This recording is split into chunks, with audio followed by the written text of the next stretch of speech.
ముంబై గంగపుత్ర ఐక్యతా సంక్షేమ సంఘం ఆధ్వర్యంలో గల్ఫ్ గంగపుత్ర ఐక్యతా సంక్షేమ సంఘం అధ్యక్షులు సముద్రాల తిరుపతి జన్మదిన వేడుకలు ముంబై మహారాష్ట్ర కాందివెల్లిలో అన్నానగర్లో ఘనంగా నిర్వహించారు.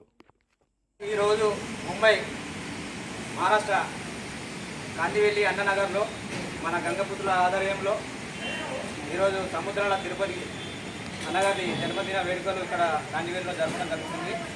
అన్నగారికి అమ్మవారి ఆశీస్సులు, మన కులదైవం గంగమ్మ తల్లి ఆశీస్సులు ఎల్లవేళ ఉండాలని ఆ భగవంతుని కోరుకుంటాను. ఇక్కడికి వచ్చిన మహిళలందరికీ ప్రత్యేకంగా ధన్యవాదాలు. తిరుపతి అన్న ఇలాంటి జన్మదిన ఉత్సవాలు మరెన్నో జరుపుకోవాలని మన కులదైవం గంగమ్మ తల్లి కోరుకుంటున్నాను. జై గంగపుత్ర, గంగపుత్ర తిరుపతికి. ఇక్కడికి నువ్వు మాట్లాడలే, మాట్లాడు మాట్లాడు మాట్లాడే ముచ్చట మాట్లాడు అట్లుంటుందా?